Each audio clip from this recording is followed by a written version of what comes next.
When I started drawing, I started paying more attention. As artists, when we study a visual source, every detail is key. Even the seemingly irrelevant ones, such as the curve of a wrist, or the ripples of sunlight on water, or even the way fabric stretches and creases when you move. All these details that don't matter in ordinary life can make or break a drawing.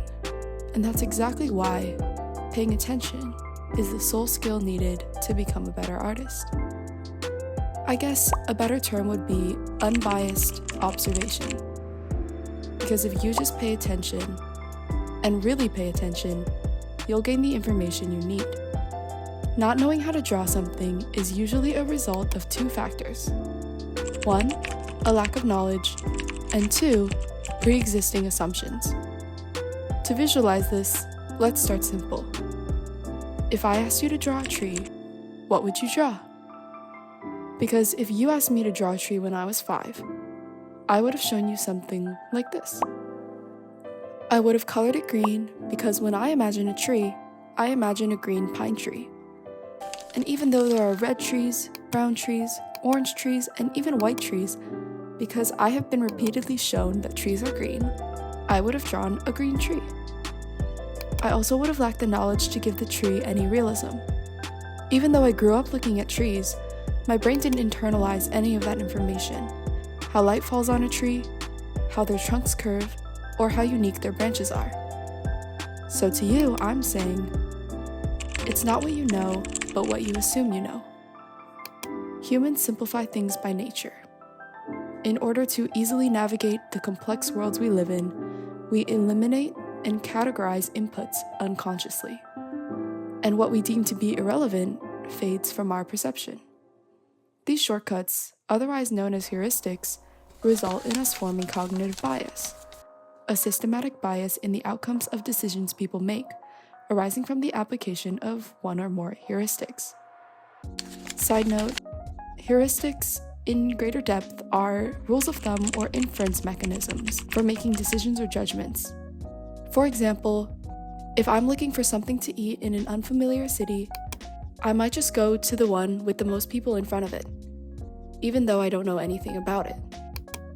Let's face it, it's easier to understand a tree as a flat, triangular, pointy green shape, rather than an intricate life form with infinite makeup combinations. And forming that heuristic worked for the earlier part of my life. But when I started practicing art, it became an obstacle, because trees don't really look like that. Hence, it became something that I had to actively work to overcome. And as a result, I can now draw trees that look diverse. But more importantly, now when I look at trees, I pay attention to their differences.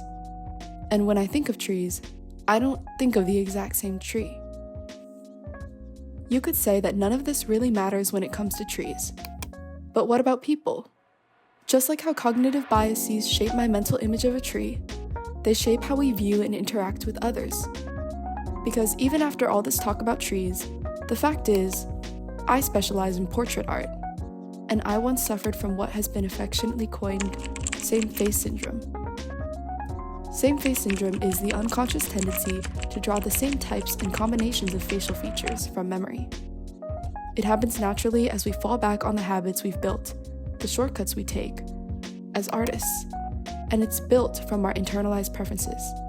In short, same-face syndrome is a heuristic. Depending on your goal for your artwork, same-face syndrome may or may not be something you want to combat. But it is one of the many examples of how cognitive biases manifest themselves in our art, and outside of it too.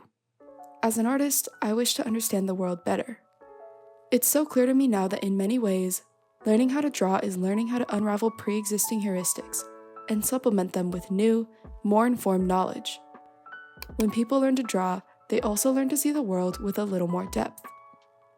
I guess this whole video has been a long-winded advertisement for the art of, art. Or at least to persuade you to look at the world in more detail. So the next time you look at something, maybe ask yourself, what color is it? Really?